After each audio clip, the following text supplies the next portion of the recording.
बहुत ही interesting topic है ये, simple interest and compound interest. और इम्पॉर्टेंट भी है क्योंकि ये कोई भी कॉम्पिटिटिव एग्जाम्स में आता ही आता है। या आप एसएससी सीजीएल, बैंकिंग, यूपीएससी, यहाँ तक कि रेलवे एग्जाम, कोई भी एग्जाम आप दो, ये क्वेश्चन तो आना ही आना है। Simple interest and compound interest. और ये पेपर जो सेट करता है ये उसका बहुत ही फेवरेट एरिया है। और आज हम देखेंगे कि इसको सॉल्व कैसे करते हैं। तरीके तो आपने बहुत देखे होंगे, इसको सॉल्व करने के। आज मैं इसके कुछ आसान तरीके और आपको बताता हूं, तो आपको ये पता चलेगा कि हाँ, ये भी इसका तरीका है सॉल्व करने का, और ये काफी आसान तरीका है। चलिए शुरू करते हैं। तो सिंपल इंटरेस्ट और कंपाउंड इंटरेस्ट ये है कि पहले हम सिंपल इंटरेस्ट देख लेते हैं, ठीक है। तो क्या क्या चीजें हमारे पास होती है, तो हमारे पास होता है एक प्रिंसिपल, ठीक है। प्रिंसिपल मतलब कि ये जो हम अमाउंट निवेश करते हैं, ये बैंक में जब हम अमाउंट निवेश करते हैं, तो यहाँ पे हम मान के चलते हैं कि ये दो तरीके का कैलकुलेशंस होता है ब्याज का। एक सिंपल होता है और एक कंपाउंड होता है। अब अगर मान के चले तो जो कंपाउंड होता है, हम उसको टोटल अमाउंट के ऊपर इंटरेस्ट कैलकुलेट करते हैं। तो पहले जो अमाउंट होगा उसके ऊपर हम ब्याज ऐड कर देंगे, जोड़ देंगे, और उसके ऊपर फिर से हम इंटरेस्ट कैलकुलेट करते हैं। तो इसलिए हम उसे कहते हैं कंपाउंड। तो पहले समझते हैं सिंपल इंटरेस्ट को। तो प्रिंसिपल है, प्रिंसिपल हमारे पास मान के चलिए 40,000 है, 40,000। यहां पर आपके पास दिया होगा रेट, और रेट जो होगा ये पूरे साल का, रेट जो होगा ये पूरे साल का होगा। तो मान के चलते हैं 10%। अब यहां पे दिए होंगे आपके पास नंबर ऑफ ईयर्स, मतलब कितने साल के लिए आप निवेश कर रहे हो, तो यहां पे हम मान के चलते हैं कि 3 साल ले लेते हैं, 3 साल। ये तीन इंफॉर्मेशन हमारे लिए बहुत ही महत्वपूर्ण है ये प्रॉब्लम को सॉल्व करने के लिए। हमारे पास इतनी चीजों की आवश्यकता है। प्रिंसिपल होना चाहिए, 40,000 है। क्या ब्याज दर है? 10% पर एनम। और 10% दिया और उसके आगे कुछ नहीं दिया है, तो मान के चलना है कि वो सालाना है, मतलब वो पर एनम ही है, पूरे साल का कैलकुलेशन है वो। और एक है हमारे पास नंबर ऑफ ईयर्स, मतलब कितने साल के लिए आप निवेश करने वाले हो। तो हम निवेश करने वाले हैं 3 साल के लिए, अब यहां पे जो हमने एक फॉर्मूला पढ़ा है, सबने पढ़ा है, P N R upon 100, principal multiply by number of years और multiply by rate of interest, ये हमने पढ़ा हुआ है। अब कॉम्पिटिटिव एग्जाम्स क्या होता है कि वहां पे हमारे पास सेकंड्स में सॉल्व करना होता है, सेकंड्स में हमें वो क्वेश्चन को सॉल्व करना होता है, तो हमारे पास वक्त की बहुत कमी होती है। अब इतने बड़े फॉर्मूले अगर हम लगाते जाएंगे तो जाहिर सी बात है कि हमारा जो टाइम है वो वेस्ट होने वाला है, क्योंकि ये कॉम्पिटिटिव एग्जाम्स है। कम से कम हमें 45 सेकंड्स में, या ज्यादा से ज्यादा आपको 45 सेकंड्स में ये क्वेश्चन को सॉल्व करना होता है। तो इसे कुछ हम कैलकुलेशंस ऐसे करेंगे, और ये धीरे धीरे आप इसको मेंटल कैलकुलेशंस भी कर सकते हो, और आपको आंसर मिल जाएगा ओरली, ठीक है। तो 40,000 का यहाँ पे हमने 10% निकाला। अब अगर हम एग्जामिनेशन की अगर बात करें, चलो एग्जामिनेशन, ठीक है, क्योंकि मेरे जो आगे वीडियोस बनेंगे वो एग्जाम ओरिएंटेड वाले होते हैं, मतलब कि एग्जाम में, परीक्षा में सवाल कैसे आते हैं और उसको सॉल्व कैसे करना है बहुत ही इजी तरीके में। तो मेरा वीडियो लेक्चर जो है ये उसके ऊपर बनेगा। तो 40,000 का पहले 10% करते हैं। तो 10% करना मतलब कि एक जीरो निकाल दिया हमने, और ये आ गया हमारे पास 4,000। चलो ये तैयार हो गया कि 40,000 का 10% पहले हमने निकाला 4,000, ठीक है, बिना फॉर्मूला यूज किए, और उसको मल्टीप्लाई बाय करेंगे हम 3 से, और ये आ गया हमारा 12,000। तो ये 12,000 क्या मिला हमें? ये मिला हमें इंटरेस्ट। ये हुआ हमारा सिंपल इंटरेस्ट और वो हुआ 12,000 रुपए। फिर से मैं बता देता हूं, 40,000 आपने निवेश किया है और ब्याज दर जो है वो है 10%।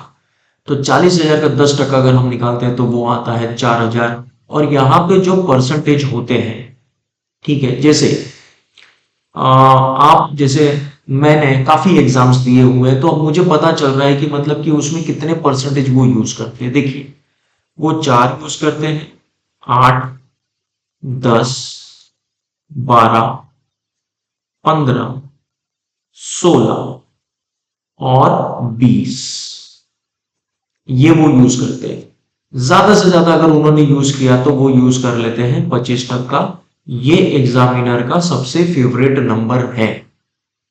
हाँ, कुछ चीजों में हो सकता है कि आपको अलग नंबर मिले, लेकिन मैक्सिमम केस में, मैक्सिमम ज्यादा से ज्यादा आपको ये चीजें मिलती हैं। ठीक है, तो ये परसेंटेज आपको याद रखना है। अब यहाँ पे आप कुछ भी परसेंटेज बोल दो, जैसे कि सर 10 के जगह पे एक काम कीजिए, 12% लीजिए। ठीक है, तो मैं क्या करूंगा कि मैं 40,000 का 12% निकालूंगा। 12 4 जा 48। तो ये हुआ 40,000 का 12%, 4,800। और हमने कितने साल के लिए निवेश किया हुआ है? हमने किया है 3 साल के लिए निवेश। अगर हम इसको कैलकुलेट करेंगे तो ये आया 14,400। आसान है। ये मिल रहा है हमें सिंपल इंटरेस्ट। ये जो आंसर हमें मिल रहा है ये मिल रहा है सिंपल इंटरेस्ट। लेकिन जो एग्जामिनर है वो पूछता है कि टोटल अमाउंट कितना मिला आपको। तो टोटल अमाउंट में ये होगा कि मेरा प्रिंसिपल प्लस इंटरेस्ट, मेरा प्रिंसिपल प्लस इंटरेस्ट। तो अगर हम पहले एग्जांपल को लेते हैं तो हमने 40,000 निवेश किया हुआ है और हमें 12,000 रुपए मिले हैं। तो बैंक से हमें टोटल कितना मिलना है? 40 प्लस 12, ये हो जाएंगे 52,000। तो आपको ध्यान से एग्जाम में ये देखना है कि पूछा क्या है उन्होंने। क्या उन्होंने सिर्फ ब्याज पूछा है तो आपका जो उत्तर है, जो आंसर है, वो होगा आपका 12,000। लेकिन उन्होंने पूछा है कि टोटल अमाउंट, तो ये हो जाएगा 52,000। ठीक है सर, अब एक काम करते हैं कि इसी को जो है हम कंपाउंड इंटरेस्ट में करते हैं। Compound interest. तो पहला जो मैंने आपको बताया वो है सिंपल इंटरेस्ट। ठीक है, ऐसा मैंने नहीं किया है कि मतलब कि एक वीडियो मैंने सिंपल इंटरेस्ट पे बनाया, एक वीडियो मैंने कंपाउंड इंटरेस्ट पे बनाया हुआ है। मैंने क्या किया हुआ है कि एक वीडियो में मैंने आपको सिंपल और कंपाउंड इंटरेस्ट, और आगे भी जो मैं बनाऊंगा इस पे पूरा का पूरा मैं आपको टॉपिक कवर करके बताऊंगा, सिंपल इंटरेस्ट और कंपाउंड इंटरेस्ट।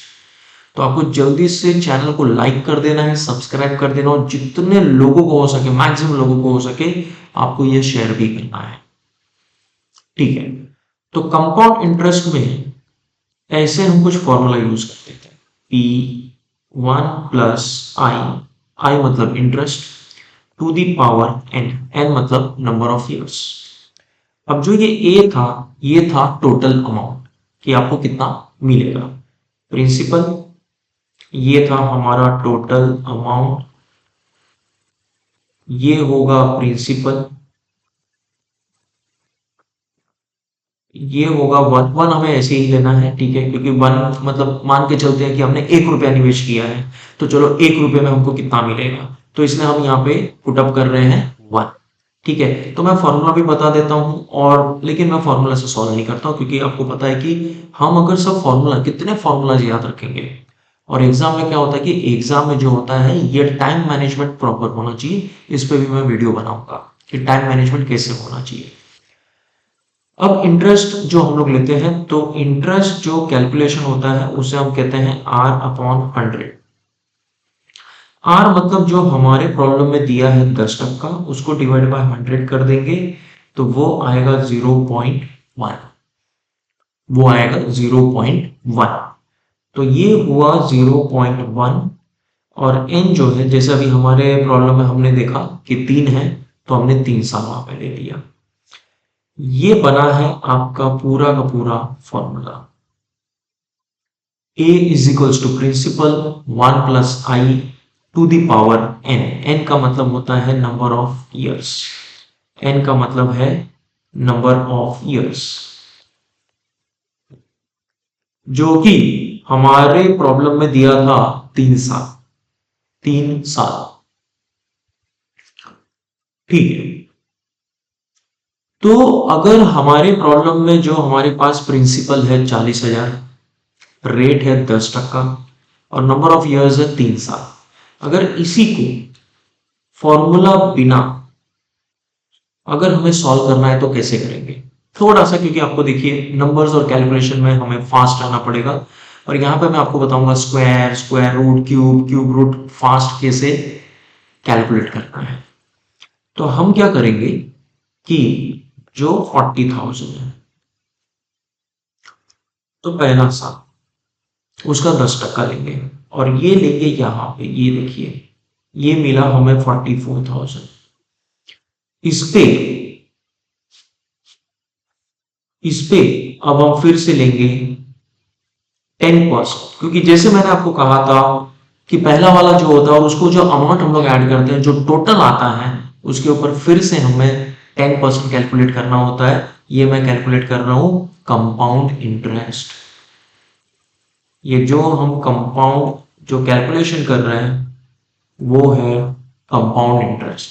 फिर से 4,400, तो ये आ गया 48,400।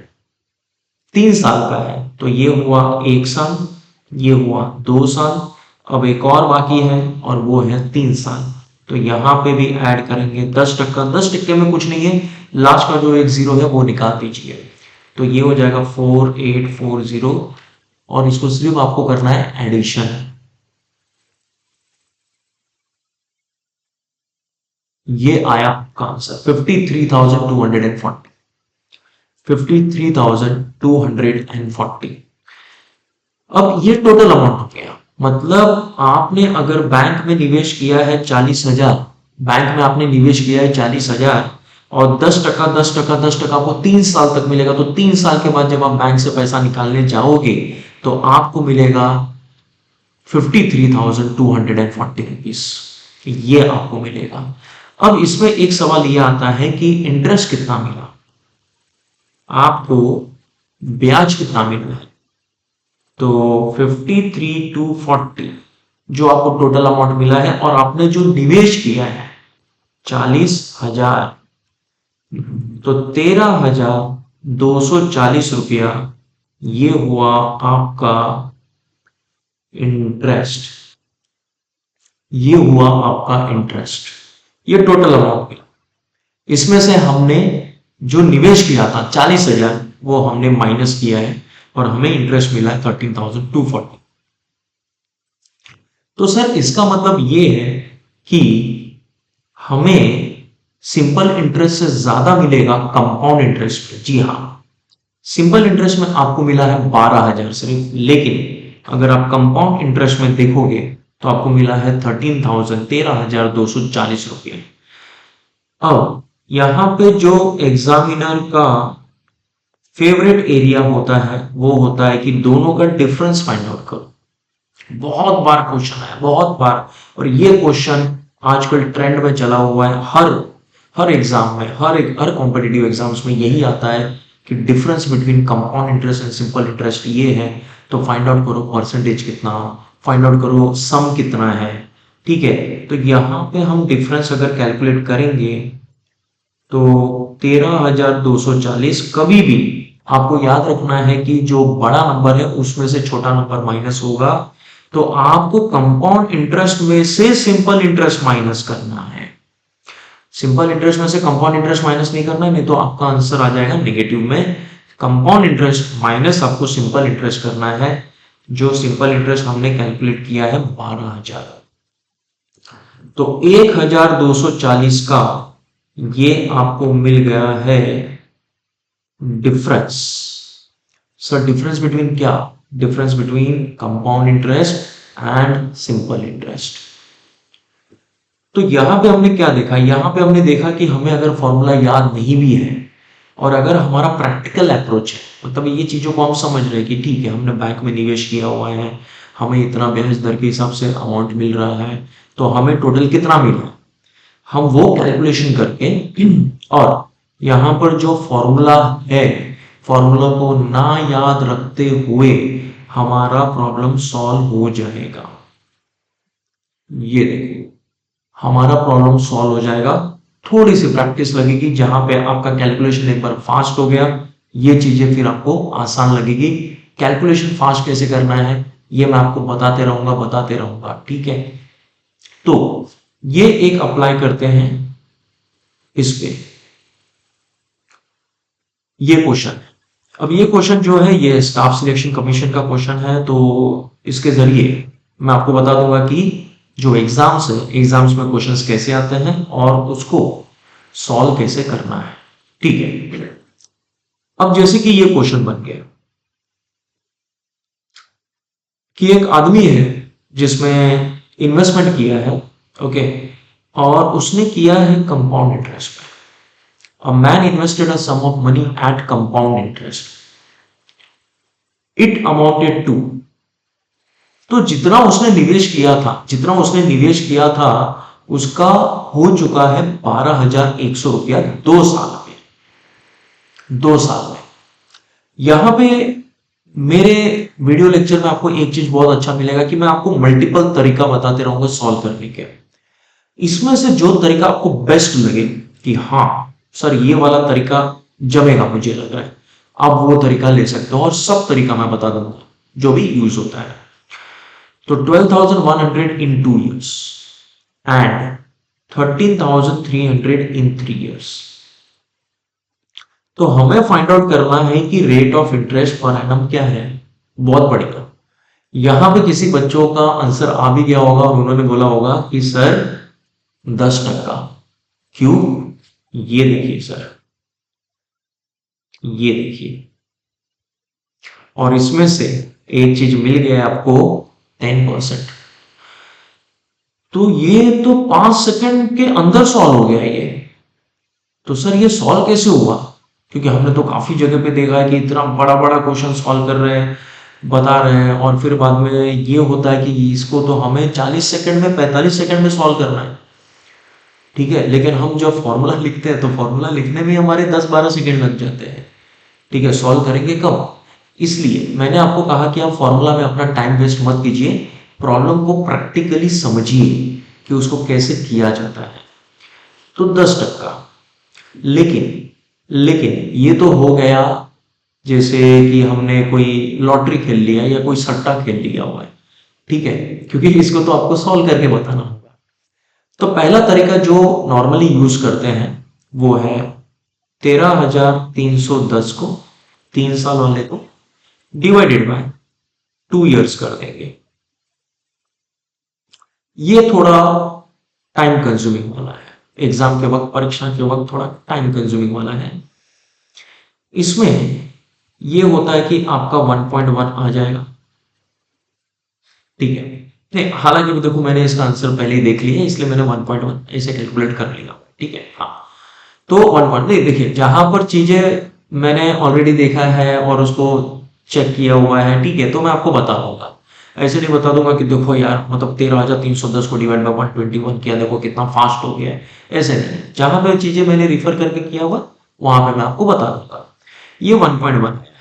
हम जो निवेश करते हैं उसको मान के चलते हैं कि हमने 1 रुपया निवेश किया है, वो हम माइनस करेंगे, क्योंकि उसने क्या पूछा है, रेट क्या है, रेट ऑफ इंटरेस्ट क्या है।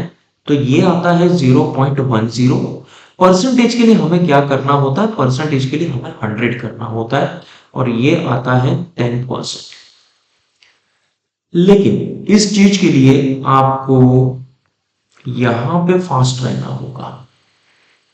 हाँ, अब यहां पे फास्ट रहने के लिए देखिए बच्चों कि आपको 15 तक टेबल आना चाहिए। तो इससे आपको क्या पता चलेगा, इससे हमको क्या पता चला कि ये जीरो और ये जीरो तो कट हो जाएंगे। अब बचा क्या हमारे पास, 1331 है और 1210 है। और ये दोनों जो डिविजिबल होता है, ये दोनों डिविजिबल होता है 11, क्योंकि 11 के टेबल में आते हैं ये। देखिए अगर हम इसको ट्रेडिशनल तरीके से करें कि 1331 11 से डिवाइड कर देते हैं, तो ये हुआ, ये देखिए ये हो गया, ठीक है। ओके, हाँ, तो ये वाला थोड़ा लंबा तरीका था। अब शॉर्ट तरीका के लिए क्या होता है कि देखिए बेटा, एक चीज हमेशा याद रखना कि कॉम्पिटिटिव एग्जाम्स में आपका जजमेंट बहुत मायने रखता है, जजमेंट। और ये चीज आपको यूज करना है, जजमेंट। और ये कैसे, इसलिए आपको वीडियो पूरा देखना होगा तो जाके आपको समझ में आएगा कि चीजों को आसान तरीके से कैसे सॉल्व किया जाता है। आप सिर्फ 1-2 मिनट वीडियो देख लोगे, वहां पे कुछ रोमांचक नहीं हो रहा है, कोई चीज नहीं हो रहा है, तो आप वीडियो छोड़ के चले जाओगे। अगर आप पूरा चीज देखोगे, क्योंकि ये एजुकेशन है, ये प्रोसेस है, ये प्रोसेस है, ये कोई हम पिक्चर नहीं देख रहे कि पहले 2 मिनट देख लिया, 3 मिनट देख लिया, अरे मजा नहीं आया चलो बंद कर दिया, ये प्रोसेस है। यहाँ पे चीजें बीच बीच में आपको सीखने मिलेगी कि हाँ अच्छा ये चीज को ऐसे भी किया जाता है। हाँ, अब देखो मैंने वीडियो चालू करते हुए मैंने ये नहीं कहा कि आपको जजमेंट यूज करना है। जैसे जैसे हम प्रॉब्लम पे आते जाएंगे वैसे वैसे हम बताते जाएंगे कि टेक्निक क्या क्या है। तो बच्चा आपको जो है कि पूरा वीडियो देखना होगा तो ही आपको ये चीजें समझ में आएंगी और ये चीज आप अपने कॉम्पिटिटिव एग्जाम्स में अप्लाई कर सकते हो। जजमेंट यूज करना है, ठीक है। अब जजमेंट क्या यूज करेंगे सर, इसमें क्या यूज करेंगे, तो यहां पे कोई आपको सवाल पूछ रहा है कि 12,100 रुपया उसको 2 साल के अंदर मिल रहा है, तो इसका मतलब उसने जो निवेश किया होगा वो निवेश तो उसने कम अमाउंट ही किया होगा, मतलब 12,100 से तो कम किया होगा। अब यहाँ पे एग्जामिनर को भी पता है कि जो बच्चा परीक्षा के लिए बैठा है उसके पास भी वक्त की कमी है, तो वो आपको ऐसा अमाउंट नहीं देता कि 9,300 ले लिया, ठीक है, या 9,251 ले लिया, ऐसा नहीं देता अमाउंट। वो आपको जो अमाउंट देता है वो आपको देता है एकदम प्योर। तो सर मान के चलते हैं 10,000, और जजमेंट में हमने देखा है कि हमेशा 10% ही होता है। ये लोग कंपाउंडिंग करेंगे 10%। अब 10% कितनी आसानी से मिल गया, 10,000 का 10%, एक जीरो निकाल दो, 1,000 हो गया, ये हुआ 11,000। और एक बार करेंगे 10%, 1,100, 12,100, बहुत बढ़िया, बहुत बढ़िया, ये मिल चुका है हमें। इसे हम कहते हैं ट्रायल एंड एरर। हमारे सामने हमें ऑप्शंस दिए हुए हैं, वो ऑप्शंस को कैसे यूज करना है वो टेक्निक हमें सीखना है। और यहाँ पे हमें मिल गया 12,100, लेकिन अगर आपको तसल्ली नहीं हुआ है तो 1 साल और, तो सर ये तो हो गए आपके 2 साल, ये 1 साल और कर लो, 1210, बहुत बढ़िया, ये आ गया आपका 13,310। ये कंफर्म हो गया है कि 10% है। सर लेकिन मन में एक सवाल है, आपने तो 10% ले लिया, लेकिन हमें कैसे पता चलेगा कि एग्जाम में 10% लेना है। तो बेटा आपको क्या करना है कि कोई भी प्योर नंबर जो रहे, प्योर नंबर, वहां से आप शुरू करो, वहां से आप शुरू करो। जैसे 5% हो गया, 10% हो गया। मैं पहले भी बहुत सारे कॉम्पिटिटिव एग्जाम्स दे चुका हूं, लेकिन मैंने कभी ऐसा नहीं कि 11 से स्टार्ट किया है या 11 को यहाँ पे टेस्टिंग पे लगाया मैंने, बिल्कुल नहीं। जो हमारे पास कॉमन परसेंटेज होते हैं जो हम प्रैक्टिस करते वक्त यूज करते हैं।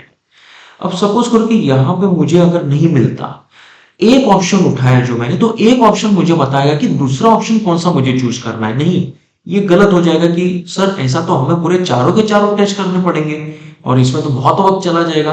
और आपने कहा कि 45 सेकंड मिल रहा है। नहीं, आप जब पहला वाला पिकअप करोगे, जैसे यहाँ पे तो मैंने कहा कि 10% है, और 13,310 डिवाइड बाई 12 100, ये 11 के टेबल में जाता तो आपको 1.1 मिल जाता था। अगर आपका कैलकुलेशन वहां पे फास्ट है तो 1.1 माइनस 1 करके 0.1 मल्टीप्लाई बाय 100 करके 10% मिल जाएगा। लेकिन अगर हमें एकदम ठोस टेस्टिंग करना है कि यही हमारा आंसर है, तो इस तरीके में आपको करना होगा। अब मान के चलो कि 10% से हमें ये आंसर नहीं मिला होता, तो एक हमारे पास 10% से कम है और एक दो हमारे पास 10% से ज्यादा है।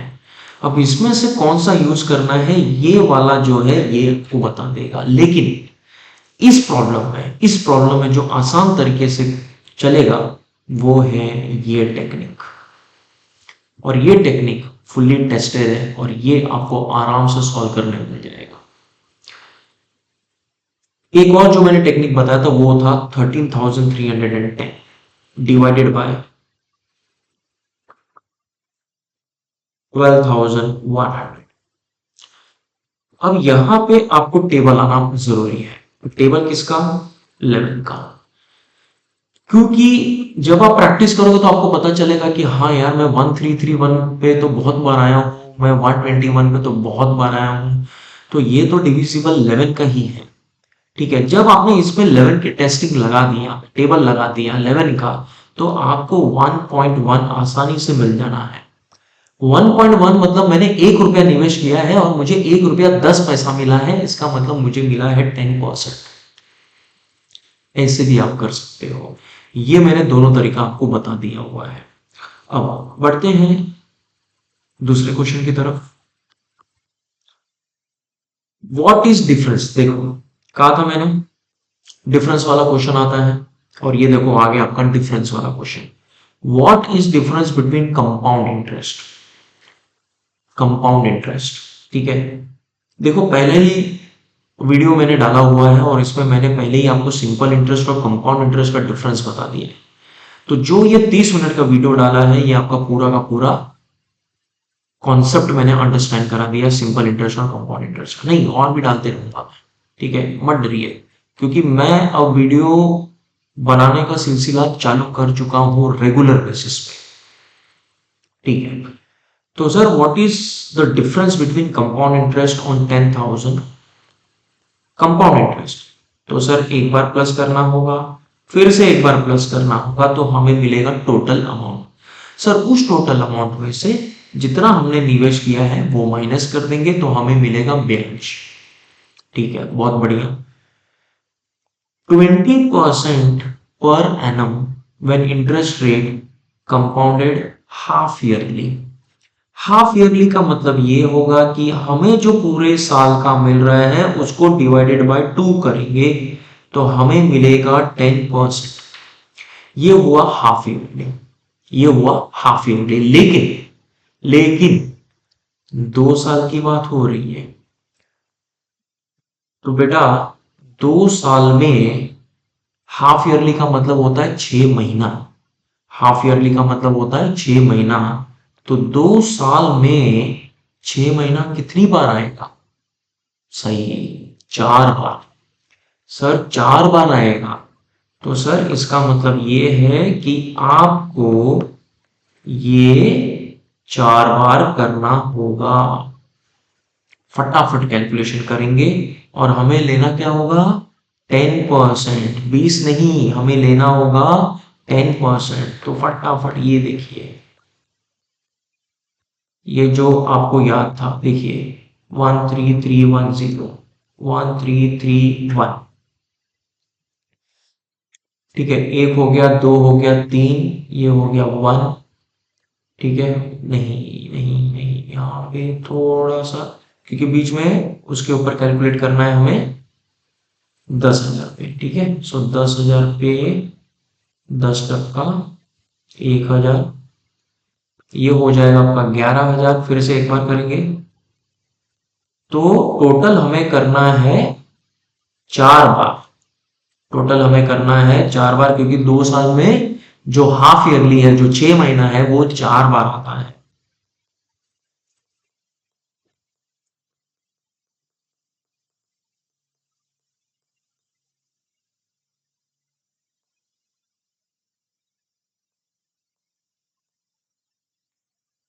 हाँ, तो ये आंसर हमारे पास आ चुका है। इसको थोड़ा सा मैं अच्छे तरीके से कर देता हूँ। 1331 1464। हाँ, तो ये आ चुका है हमारे पास 14,641।